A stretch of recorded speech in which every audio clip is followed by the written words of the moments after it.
community members, parents, students, staff.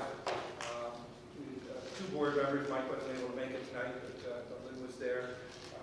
We break it up into middle school, high school, elementary kind of segmented groups. We had two staff members from the BOCE's school communications department come and help us just kind of talk about the process of rebranding. I'm just going to, everybody takes one of these, something they shared at the meeting. I'm not going to certainly go into full detail of this, but it just talks about how to go about the process, you know, things to consider, you know, how might a new nickname or potential logo represent the districts, the missions, the values of the district.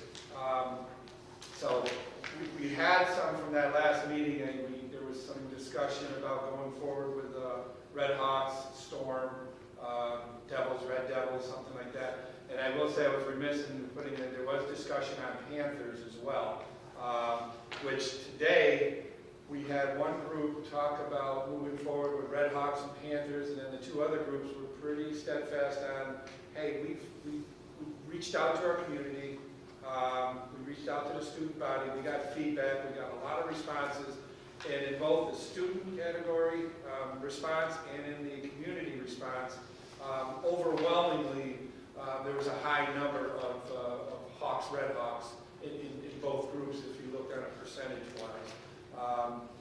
There were a variety of suggestions, I will say, but those were the most prevailing ones. So we were kind of split in a group, but we had a person share a thought about Red Hawks is a way to, it's kind of a new name, a new image to move forward with, because we kind of narrowed it down. Okay, I guess the discussion is one group was still kind of on Panthers and Red Hawks.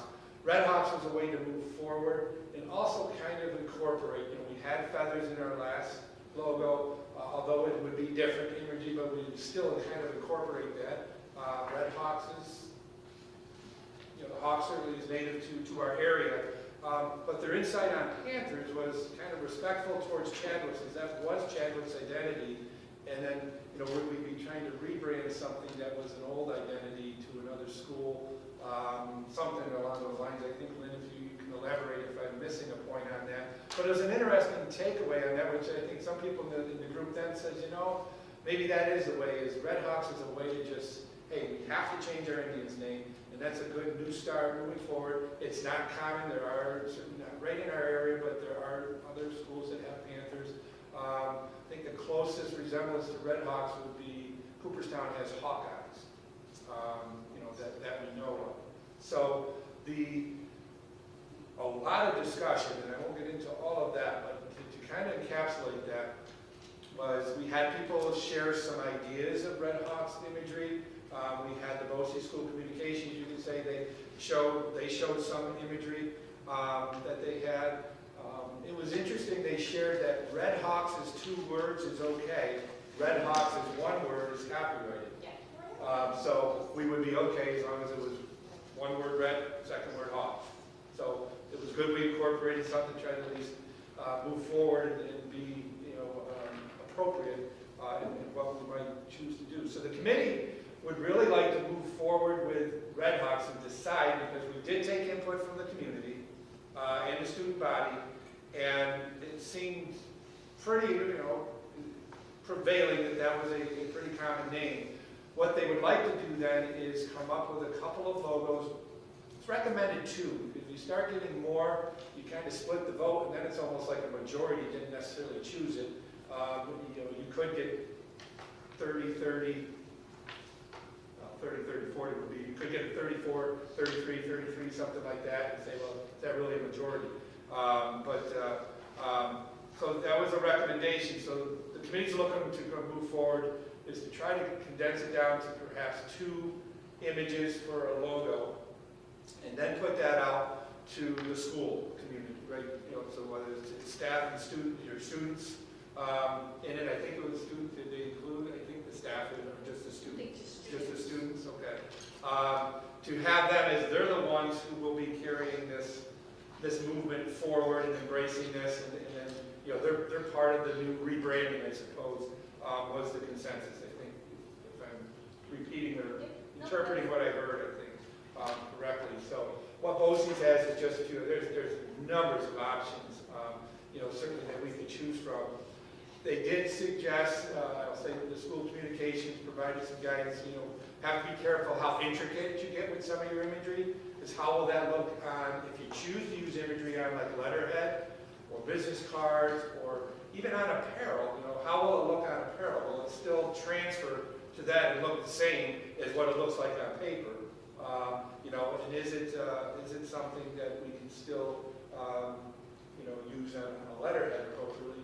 And then one suggestion they had is have imagery with typography, so image with text, and imagery, or just text. So some things it might just be just text, SV, and others would then incorporate the imagery with SV. So those were some points of emphasis that the BOCES communications shared with us, something new that we didn't have necessarily to discuss at the first meeting.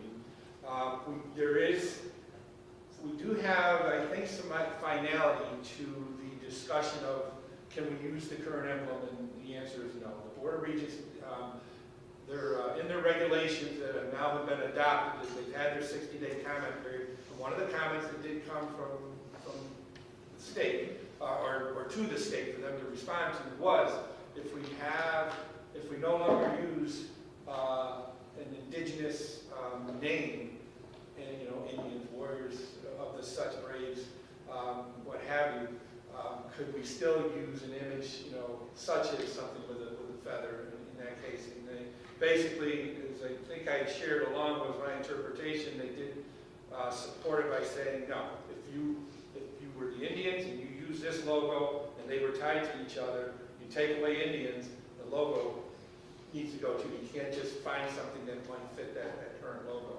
Same goes for warriors. Schools that have warriors that maybe long got rid of their logo because that was tied to some indigenous people representation, they have to change that as well. My interpretation is if somebody had never used warriors, wants to use warriors, they could, as long as it's not certainly representing an indigenous population. That would fall under one of those things. It's a slippery slope, I would think, that there might be something coming down the pipe. I think in this process that our committee has discussed pretty in depth was we want to do this, we want to do it right, and try to keep ourselves from having to be confronted and having to make a change, you know, in the future. So that's kind of where we lie. I did bring up to them in the committee that we're getting our turf replaced this summer. We have to, within the next week and a half, 2 weeks, finalize the turf details, which I know I've shared with the board earlier in the year, and we did kind of get it down to this area.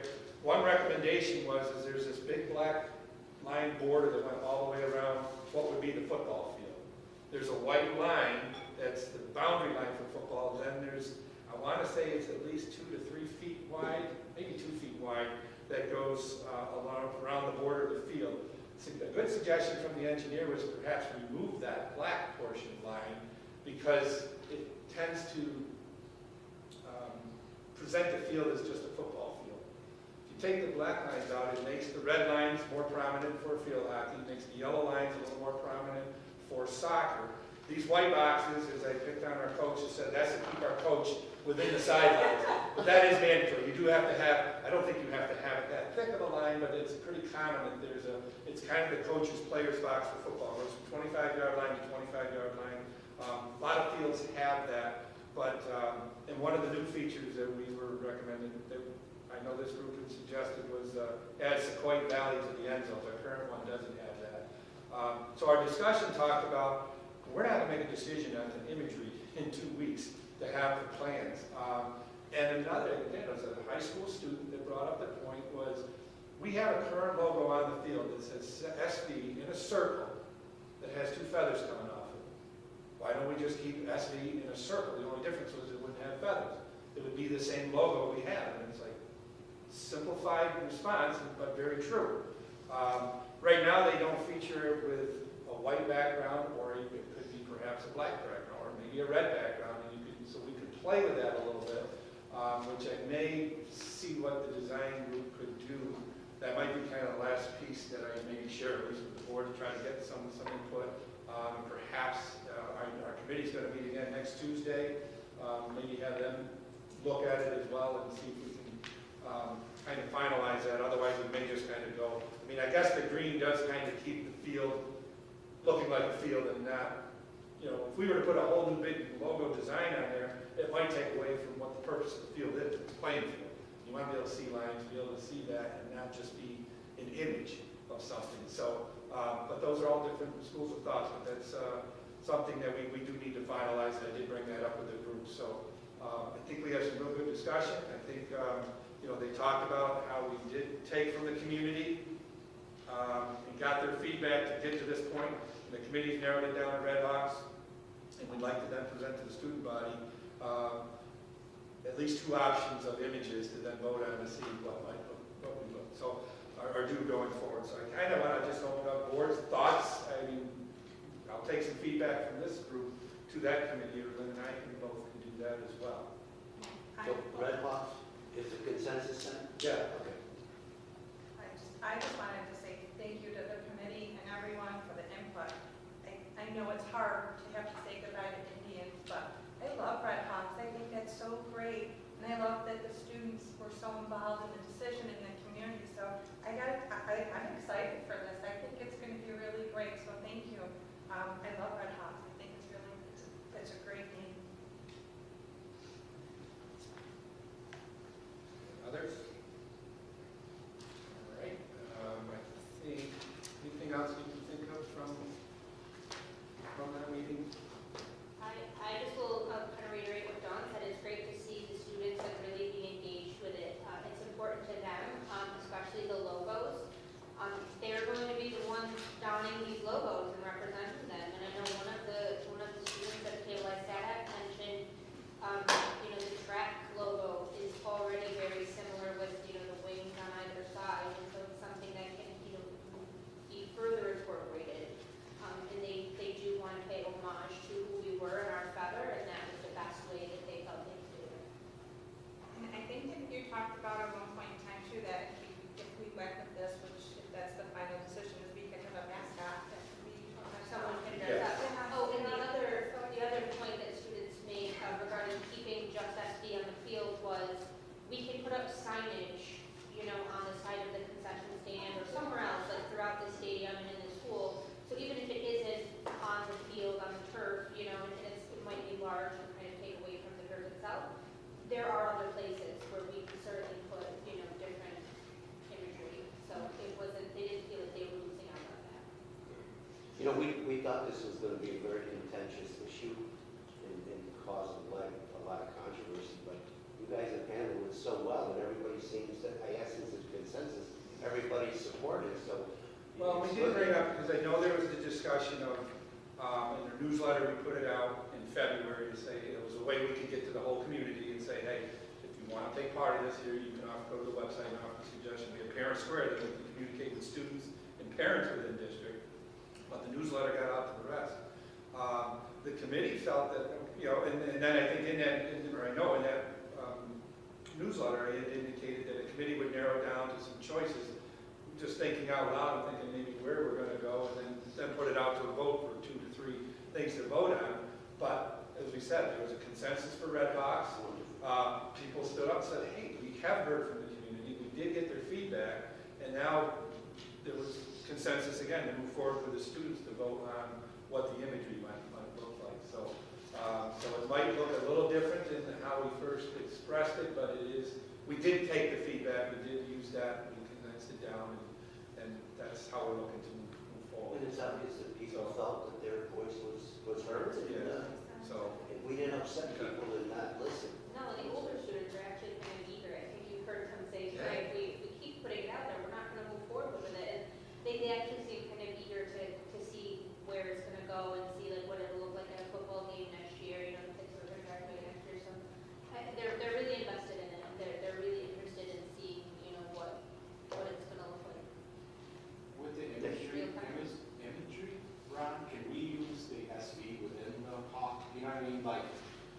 get Right. it separate. Like, No, I was thinking like that one, something right, like there's some that. ideas, I think Right. people, you know, it doesn't have to be, because we have been pretty used to Used to some kind of right. encapsulating SB.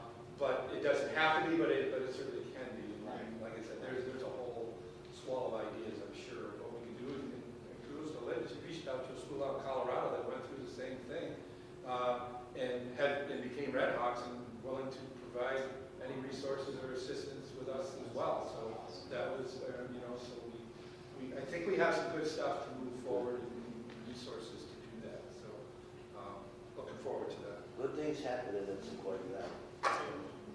Right, Mr. State? Things are always positive and stuff like that. All right. I think that takes care of subcommittees. Next, we'll move on to the joint finance report.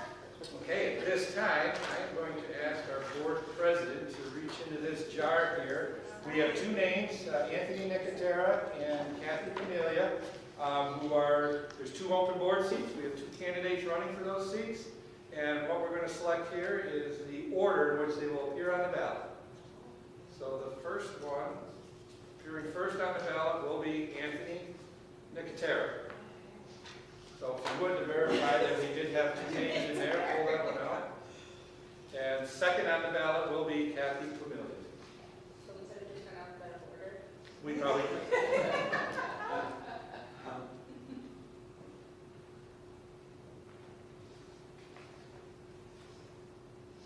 Okay.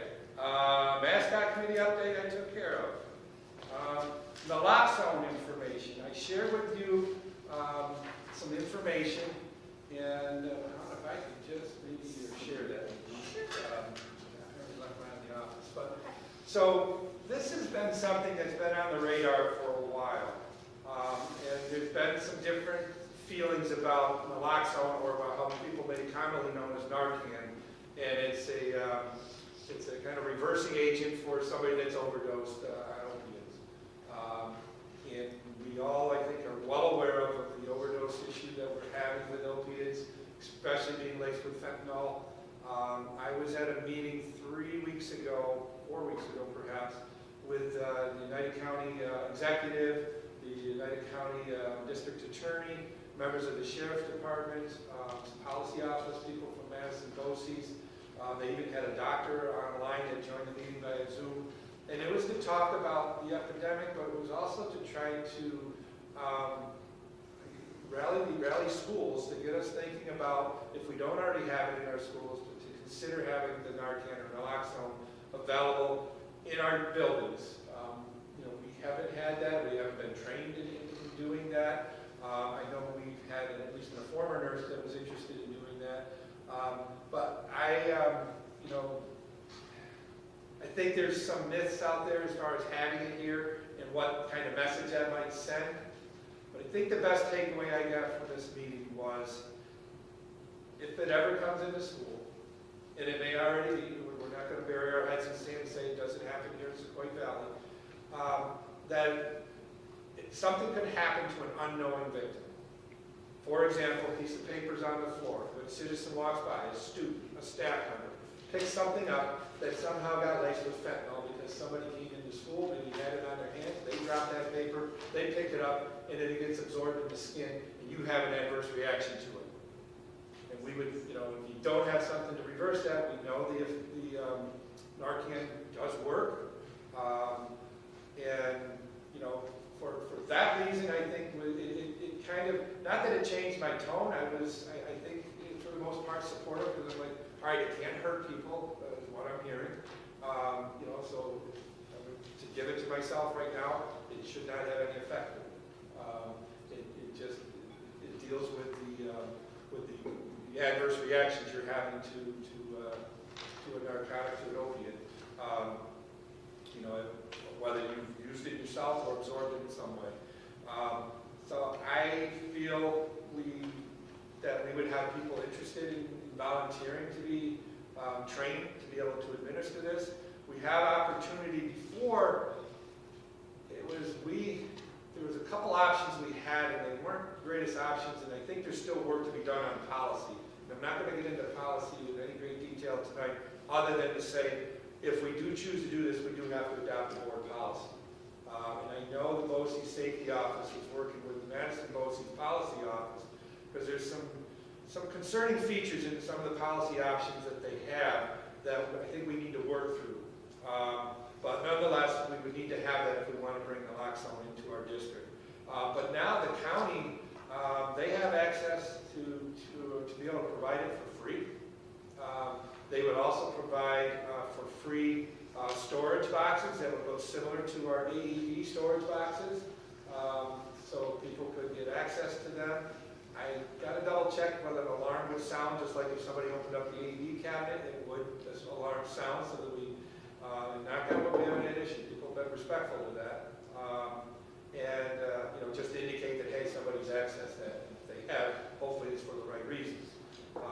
So the thing that I provided you were some options that were provided to us at that meeting. It was options 1, 2, and 3. Option 3 seems to be the best option.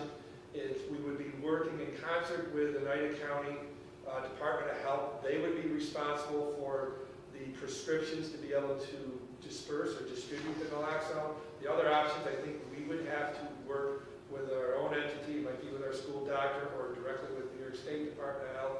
It just seems it's most efficient for schools with the option 3. Get on kind of under the ticket of the Oneida County Department of Health. They would provide the specific, or the non-patient specific order for the naloxone. It would be available to us for free. They would do the training. We would use volunteers. The other options sometimes just pigeonhole it to just nurses or other trained medical staff that could administer that. So similar to people, we do have some staff that have volunteered. In fact, we have that coming up in the next 2 weeks to get trained in CPR AED use. Fortunately, we have staff in each building, which is helpful. That just in an emergency, we hope they're around and be willing to help because they are trained in it. The same would be kind of the same with this program on a volunteer basis. Again, Oneida County would provide the cabinets, and then policy development, we can certainly work with the Madison Policy Office. And if there's things that are kind of specific to district, we can have a greater discussion in our policy committee regarding that. But I just wanted to get that on your radar for more to come. I think I'd like to get this process rolling. I did fill out a questionnaire that came from the BOCES Safety Office indicating our potential interest, but I said I would share this with the board tonight. So be on the lookout for more information regarding policy and how we may move forward with this process. But general thoughts from the board, I guess, before I push it forward. If you're like, no, Ron, we don't want any part of that here, then I need to know that too. No, I think Thoughts? we absolutely should utilize that. Okay, better be safe than sorry. I hope we never have to use it, but I'd much rather have this cabinet in the hallway if we ever need it. People have picked up water bottles from the ground Yeah. thinking that it's litter, and if they absorb it into their skin, unfortunately, people plant stuff like that. They put it on door handles, all of that, so I think it's. Well, and the other thing too is if it's not direct use of opioids, it's what are people starting to infuse in vaping, which we know is also a concern. And that's something I was remiss to say, but it just hit me as you kind of were talking about different ways of getting it, is that is a very common, could become a very common means of kids attracting, perhaps getting involved with fentanyl unknowingly too. You know, they may not say, oh, I'm just vaping. Didn't know where the vape came from. Didn't know if it was laced or not. And then does that. So that, not that the opioid issue is, you know, that can hit home here too, but I think we all understand that there's a greater presence of vaping, that could be a potential means of mixing things. Just a question, we talked about this at BOCES, and I don't think anybody has the answer. Because it's going to be here on the premises, if there's a need for it, if you're not trained, you're not allowed to administer it? Or is that, there's so much uncertainty? It's here in the office, we have an emergency, but someone here isn't trained, do we not touch it, or? Well, I'm not and I don't know the exact answer, but I'll give you the answer I've always got when I was trained in CPR first aid. is if you're trained in first aid CPR, you administer first aid CPR, and you do it in, you know, the prudent manner possible. But, I mean, you could bust ribs giving chest compressions. You know, you could do something, trying to do the right thing to stop bleeding, but all of a sudden it led to something else. If you weren't totally negligent on it, you have the Good Samaritan law that protects you, that you worked in good faith as a volunteer to try to assist somebody in need. If you gave that without being trained and saved somebody, then, you know, hey, kudos to you, maybe you go and get trained or something. If you didn't, I don't know what you can do wrong with that, but, you know, You tried. you know, you put it in here rather than the nose, I don't know.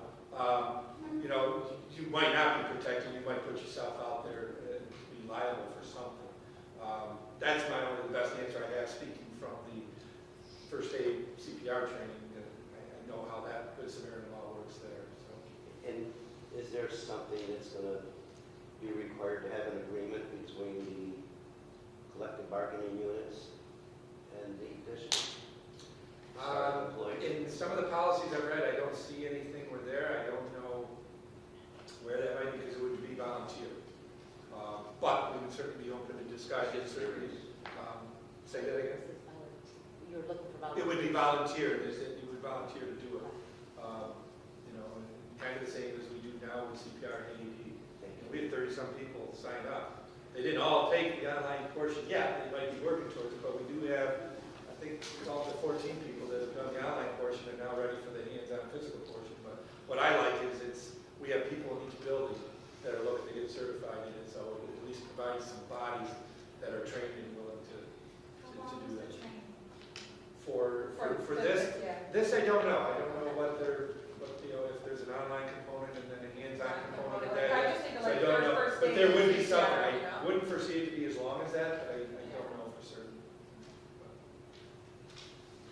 All right, that's that. I did have one additional thing, scoreboard update. I know we discussed at the last meeting that we had $273,000, I think, of monies after we rebid the mechanical portion of the capital project. It freed up a little over $250,000 of money. And we talked to the board, and when we left here, I believe the consensus was is we should be moving forward and try to do as much with UV, the unit ventilators in the rooms, and see what we can do with scoreboards. So I did meet with the scoreboard rep from Eversand, the owner of it. Our landscape engineer, who basically engineers the stuff with the stadium and scoreboard, will be part of that. We had the owner of Eversand, we had Mr. Parker, Mr. Jones, our athletic director, myself, and Evan from Schoolhouse Construction, our construction managers at that meeting.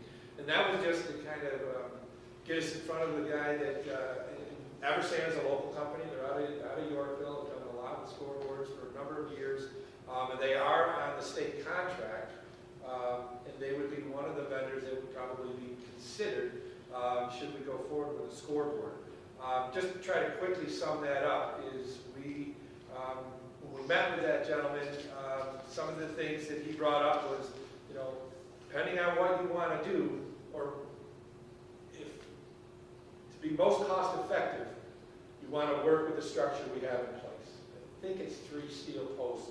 He asked about how deep are the cores in the ground, is the steel all the way, I believe the steel is buried in the concrete, sometimes it's concrete down 4 feet, but then affixed on top with the steel. He said that doesn't work so well. You can do it that way, but he didn't recommend it. So there's a capacity in which our board can hold.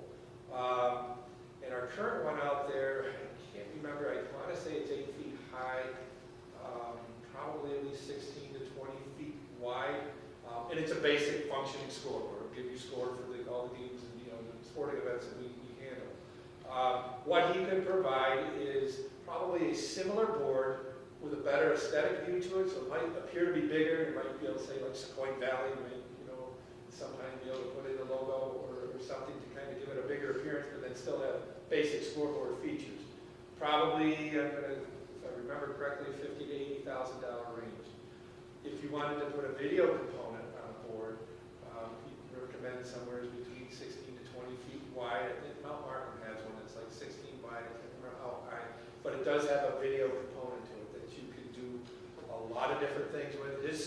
He was really promoting it, and it's a great idea. It's something we should certainly look look into is having a student production group, basically train students. And not bad on his part is to try to maybe recruit some people to get into that, mindset as far as maybe going on to college or even enter the workforce with a scoreboard manufacturer. So I see his point there. But they're the ones that he finds in other districts. He knows down in New Hartford, it's pretty much student run, and they are very creative on what they do and what they can apply to that board. They have rules they have to follow and such, but so because we kind of looked at it, all right, you have all these features, but then who do you get to run?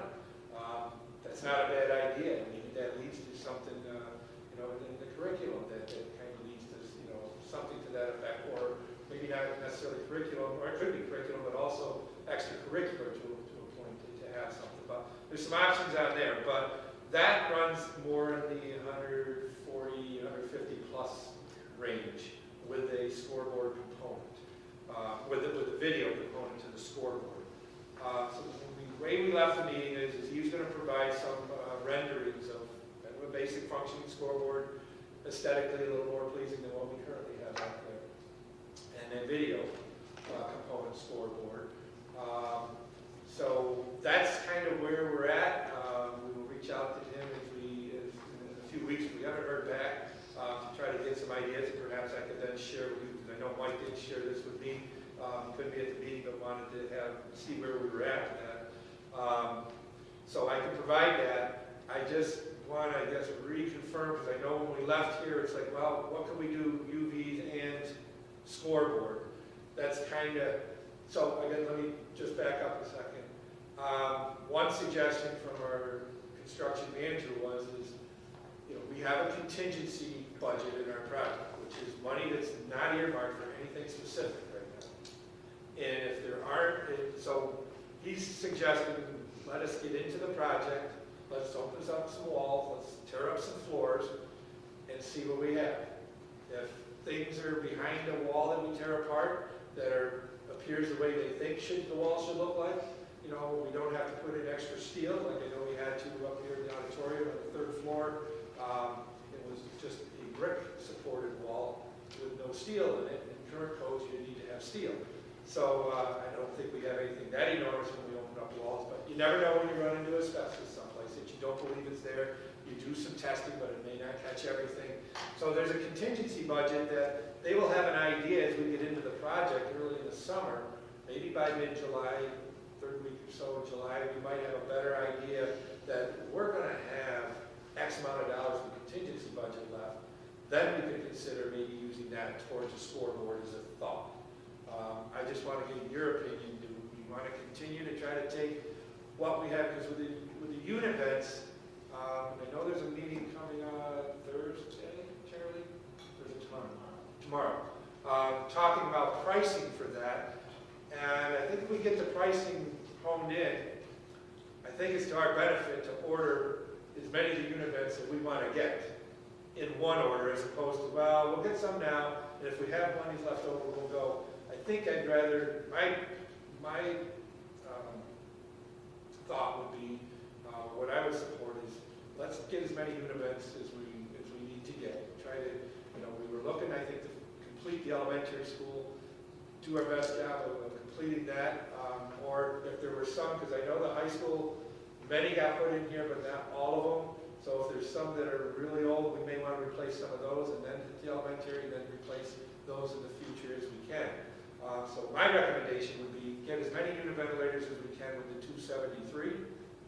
See what we have contingency-wise with scoreboard, and if there's money that allows contingency to do scoreboard and more unit ventilators, if we still need to do more, then at that time we can consider more unit ventilators. But I think, Charlie, just your opinion too, but I think if we can kind of get it in this order and get it under that pricing, it might be in our best interest to do that now as opposed to what the price might be if we do it later in the summer and say, all right, we now have this money, and then there's lead time to get this stuff in. That wouldn't get done in the time frame that we hope to get the unit ventilators done now, but it still could get done at some point. So that's, I think I captured that. So again, I'll go back out to you. Does that sound like a plan? It doesn't, it gives hope for a scoreboard, but there's no definite. I don't want to mislead you. that, oh, definitely we will get one. I think Evan with the schoolhouse felt confident that could happen, but we just don't know the amount, though. Yeah, It might be enough to do a bigger scoreboard, it might not be, but we might at least have some money to consider what we might want to do with the scoreboard. I agree with that. I think that's responsible. I agree. Others? And then the last thing is we're on to scoreboards or signboards. Since we had the person from Everson here, we did have a look at the signboard out front. And then the board did ask me to brought that up in November. I did reach out to that gentleman. He said, we're real busy, but I will get to it. Well, he was here 2 weeks ago, or last week it was. We were like, Steve, don't let him go until he looks at that site. So he did. He said, no, I'm here, I'll look at it. There is a module he feels it does need to be replaced to make that work the way it should work. Don't have a definite cost of that. You know, he had a suggestion, I know it's been suggested, I think he brought it up to the board, was that sign is situated going right down our driveway. It is situated looking right at a house right across the road there too. But it is on an angle, which does sometimes make it difficult for traffic to see. It's easy to see if you drive in, but the thought was is to perhaps bring it back. There is an open space on the wall off the auditorium that wouldn't necessarily block window view, but we could put it on, I guess, maybe on one side of the windows. We have electric that comes right out of the building right there, because that's where it goes down and then to the sign now. Is to bring it back and square it up to the road, to the face, so that it does get easier to see with traffic going in both directions. And just have it reset around there. It's closer to the electrical. It also is a little closer, I think, for the Wi-Fi connection, which I don't necessarily think that was the issue before, but it just, you know, we would make some, set some protocols in there, schedules, as to when that sign works. There's not a need to have it on at all hours. It is a bright, you can control the brightness. We were having some issues with that first time. It's a board that can do a lot. You know, a lot of other boards you might see are much smaller. They also are usually parallel to a road, so, you know, or it can be seen from both sides, you know, driving on a road. A lot of times they'll have, you know, a nice little brick facade or something around their gardens that can kind of pretty it up a little bit. Ours just kind of stands there. I think maybe putting it next to the building, might just have the building as a backdrop. It can display some things. I just wanted to get the opinion of the board. I know you guys brought it to my attention. It's been shut off for over, I think this spring, it's been 2 years. We weren't controlling it properly or couldn't control it the way we had. I did notice that, you know, this signboard's on, and, you know, really, and I knew it wasn't supposed to be on. I come over and flick the switch on the power breaker, and it hasn't been turned on in 2 years, until the other day. And other than Mike bringing it up, and I know Don brought it up here, I haven't had a whole lot of discussion or anything brought to my attention. Why is that signboard not working or not? You know, I know people aren't driving specifically to Night Street to look at the signboard, but if they're here, they know they're here, they're driving by, it's something that shows. And then, you know, you can put 4 messages on it. If you drive by, you're going to get probably one, maybe part of another, because they'll show for 5 seconds maybe. Unless you're going really, really slow, you're not going to see more than one thing scheduled on there.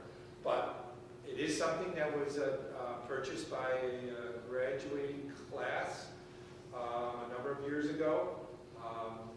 And they wanted to, that was a departing gift. So I think we, you know, from that respect, we should probably run and use it, but use it, I think, in a manner that's appropriate. I don't feel it's a sign that has to run 24/7. It has a purpose. Let's use it for that purpose, and let's use it at the appropriate times to get the most out of what we're showing on, I would say. It's just, the issue has been, can we control it the way we should be able to control it, through scheduling, through controlling the brightness, and when it comes on, when it comes off, and that kind of stuff. So, thoughts on getting it up and running, moving it back? I'd love to see it come back Okay. up and running, so I don't know about anybody else, but I always say to me, what's going on in school? Nothing. You're the one I found out, you're gonna laugh, how Monday mornings I drop them off, it's all of a sudden that time, your school will pictures this to, you know, this week or whatever. Yeah. So believe it or not, yes, it actually, I found out a lot from that sign run, so I would love to see it. No, and come I back, think you it's, know. right, it's the, hey, I'm driving by and I see it and it sparks, Yeah. you know? And people aren't wired to just, hey, I wonder what's going on after school, Right. and just go to the website and find out. Although it is there, they can find out information.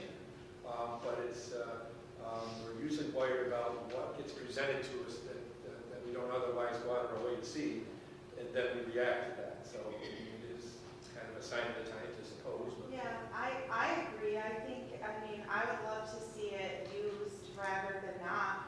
And if that means just being creative with the placement of it, I say go for it. I think that would be nice. Yeah, I would just say the cost, just give me an idea of what the cost is to get. okay. Yeah, now see if it's out of this world. It's Right. a $12,000 board. So It's to a say $6,000 that part. modular piece that needs to be replaced is a Yeah. component that we need to be able to To control it. the way we should. That's my understanding. But Yeah. I think what I want to do then is, at least after apprising you guys of it, is to say, all right, what is it going to take? How much is it going to be? Let's think about doing that, and then once that gets done, or we're ready to do that, or in the meantime, maybe we relocate the sign and try to get it at least a little flatter to the road, and it's not, it's a little higher up, so there's more than one neighbor on the other side of the street that maybe at least being up a little bit higher, it can be a little bit more neighborhood friendly. Maybe the next graduating class can plant a tree for them. Is there Nice more lilac. on that module part? I know that at one. Probably at one point there might be, I can ask on that, but How old is this it one? might be. I'm going to say that's at least 8 years, maybe 10. The class of 2015. 15, so 8 It years. was the 2014, joint gift from the class of 2014 and 2015. 15. And I believe the student council was also part of Put that in as some of well. that, yes. We all put in a chunk to Yeah. make it happen. Yep. So, okay, so relocation, get it up. Yeah, we can always swing it, yeah. My only concern would be, I wouldn't spend too much money on it. I just don't think it was right from the beginning. It's been one issue after another. And unless you travel 9th Street, that sign doesn't do us justice to the entire community. It doesn't serve the elementary program, the middle school program. It's specifically the high school, and you've got to come in off of Route 8 or up 9th Street to even utilize it. It services about 1/3 of the district. So I'm not sure it's worth putting a lot of money into. Can we put it at the Y? I know it's a perfect spot. I feel like there's probably electricity there. Kidding. Could be a joint venture with the town. Right. I don't know, but, It's just. yeah, or who would have access to putting Gotta make sure information? it's on this side. Wi-Fi would be that'd be pretty good Wi-Fi to probably reach that far. Oh, I didn't think that. No, their house is close by. Okay, that's what we'll live here. There What's is- happening? We just have your password. Just for passing time, yeah. No, that's a good point. Yes, we can put probably not middle school specific, but like craft or district-wide kind of things, it might be another building. we Council should put on there. graduation. But yeah, it's a good point. And I would say if in the future we're looking to do a sign that may service middle school and elementary, where the current one is, or somewhere in there, we'd be, conscientious on what kind of sign that is, and what's its intent, how we situate it, try to take the surrounding environment as much as possible into consideration, so. Well, let's get a number before we Okay. really, that's Okay. what we need before. It's there. Thank you. And with that, I will end my portion of the meeting. We don't have anything on the old business. New business, I'll read 8.1 to 8.11 as a consent agenda. Just interrupt for 8.1, we do have, it's an amended motion. The motion that's on your agenda will say substitute bus driver, but this would be for a regular bus driver. So you have the motion in front of you that basically says the resolve of the Board of Education of the Sauquoit Valley Central School District pursuant to all applicable civil service rules and Upon the recommendation of the superintendent of schools, does hereby appoint Gail Scarfile to the position of bus driver contingent upon completion of Article 19A DMV regulations, effective May 1st, 2023, for a probationary period of 26 weeks beginning May 1 through January 22nd, 2024. So that's our typical bus driver motion. Sub-bus driver motion is obviously much shorter. But so as I stated, there was a need to, a little miscommunication on how we were using this person. At the end of the day, rather than, I think as I shared with you, appoint somebody as a sub only until our next meeting, or maybe even the meeting after that, which we have 2 back-to-back in May, appoint them in a position that we feel will become full-time. Definitely by then, we're going to go ahead and appoint full-time at this point. So I'll read 8.1 to 8.11 as a consent agenda. If anyone has any questions or would like anything to pull for further discussion, please let me know. 8.1, appointment of bus driver. 8.2, approval of resignation. 8.3, volunteer assisting a coach. 8.4, sport combination. 8.5, BOCES administrative budget. 8.6, BOCES board elections.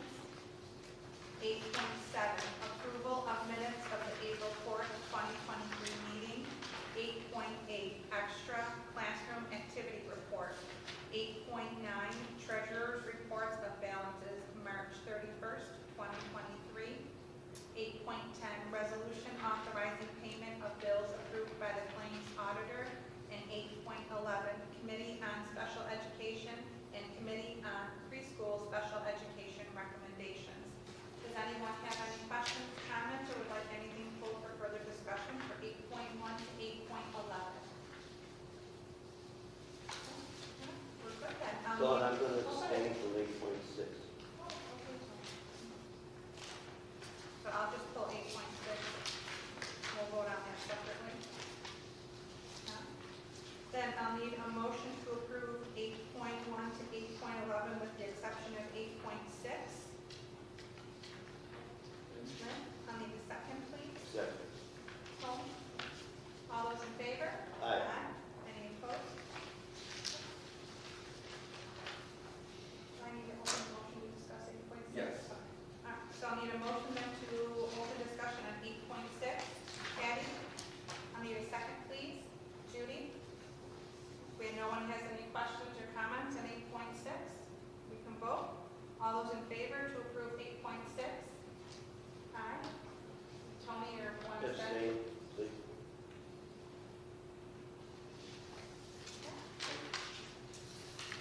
Next we'll move on to miscellaneous topics. I've got 2. All right, Tony, go ahead. Okay, but they're easy.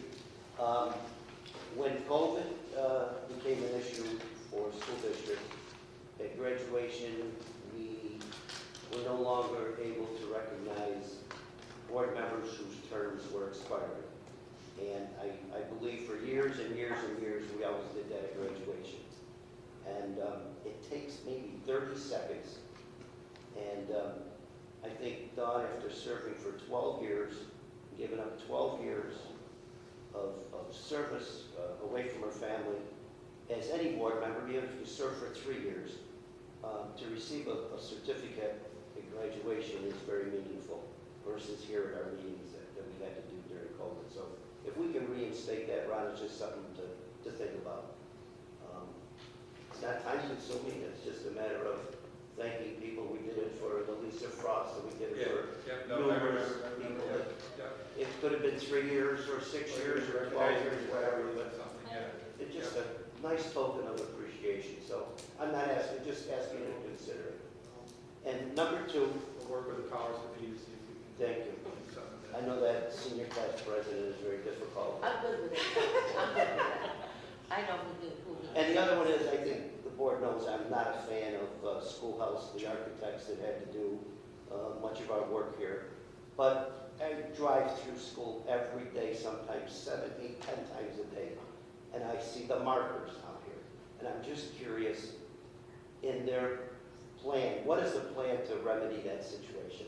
What markers? The orange markers. The orange cones? The orange cones. I don't go through any other school that year after year, season after season has to do that. Now, We can set the orange cones for the events? yes, Okay. there should be, hopefully there's something in their plan to remedy that. So it's not their plan, it's our plan. Okay. We make the plan, they take what we decide as a project, and they manage it. So, and architects can make recommendations to us.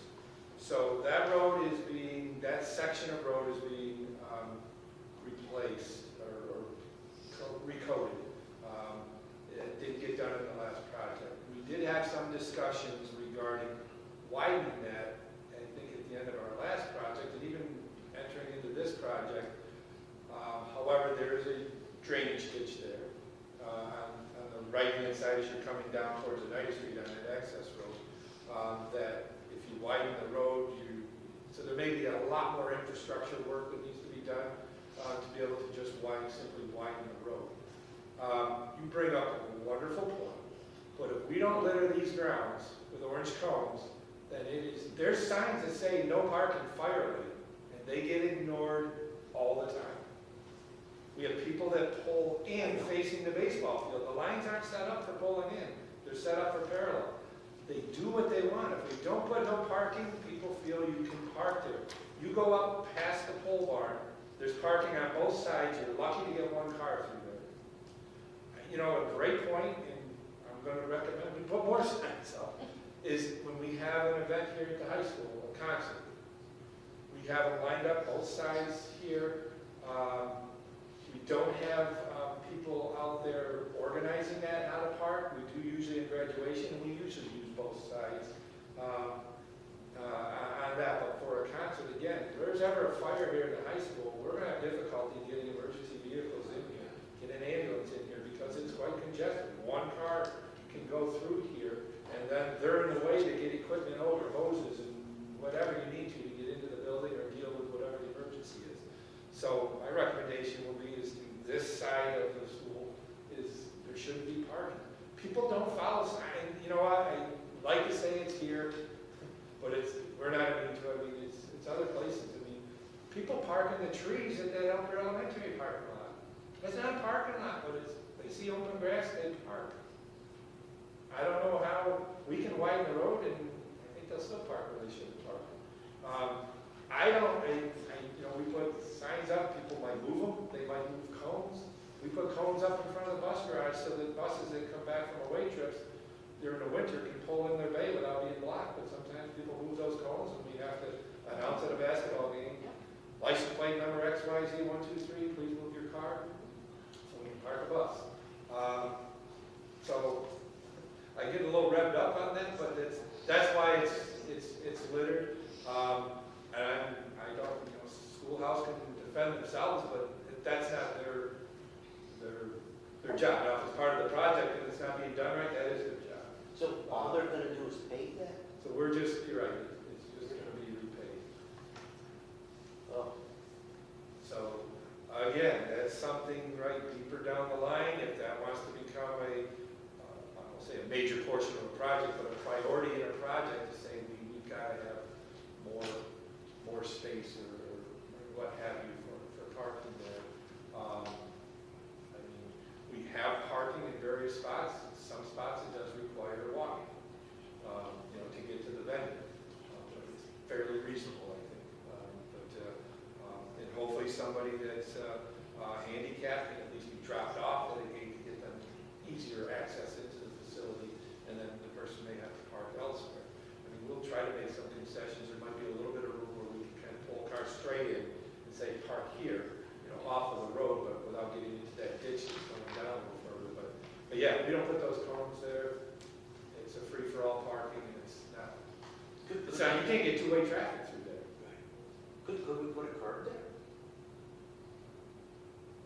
On not At this point in time, baseball side is fine. I would say at this point in time, no, because of the added cost. So that would be, hey, we want a curb now in there. Again, I guess if they're open and we're like the sites here doing their excavating and say, hey, what would it be to run a curb here? Or, hey, $10,000 more dollars, we'll run a curb. That would be $10,000, but we'll run a curb there.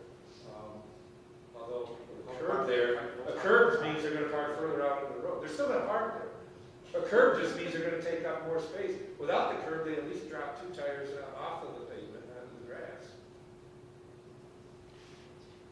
But I'm with you, the aesthetics of orange cones isn't the best, but it helps at least provide safer traffic pattern through there during the events. It has been a pet peeve of mine. Even when I was athletic, it was just tough. I just remember, so that's back in '99 when I first came here, that's always kind of been an issue. No answer other than I think, widening that road to some degree. But then, as I said, we have to do something with the drainage.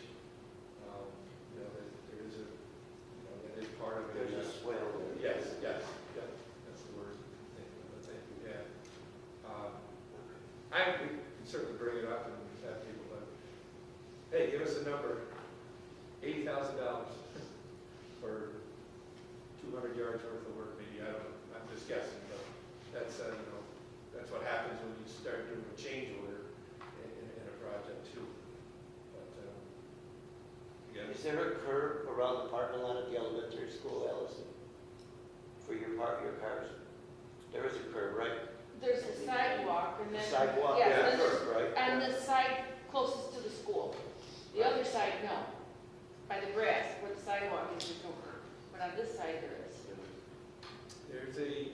so the very outer, so there's a curb with the sidewalk going to the elementary, then there's a grass area, and then there's a curb at the start of the parking lot. You go all the way across to where the grass starts, I believe there's a curb there Right. to go down towards the middle school. But then over where you go around the corner. But around the corner is just a No, fence. because there's a fire And hydrant. there is a sign that says no parking, And we they- had to have our school Yeah, every day. patrol officers say you can't park here, it's a fire hydrant. Right. So It's a bad it's, weather day. it's not, I mean, well, you know too, when we have an event at the elementary school, all school assembly, I mean, Sulphur Spring Road gets congested, and it's not safe out there. It's gotten, I think, a little better with the middle school dismissal, the parent pickup. I mean, there's still quite a few. In COVID, there was a lot, and that's, it had to be controlled to some degree, and it needed a lot of patience, but we made it work. We have less, but there's still quite a few parents that are picking up, but I think it's better. They do line up on Sulphur Springs Road, but unfortunately, we haven't had any major issues with that. But things do get congested. I certainly hear you on that. Okay. Any other miscellaneous topics? I just did my best parent pickup a week ago.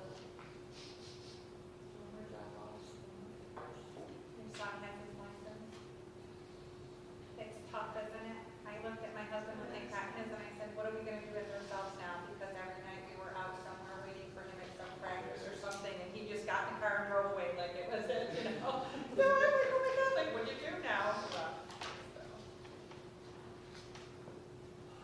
Okay. All right, we do have executive session this evening, so I'll need a motion at 8:04 to go into executive session to discuss a student discipline matter. So moved.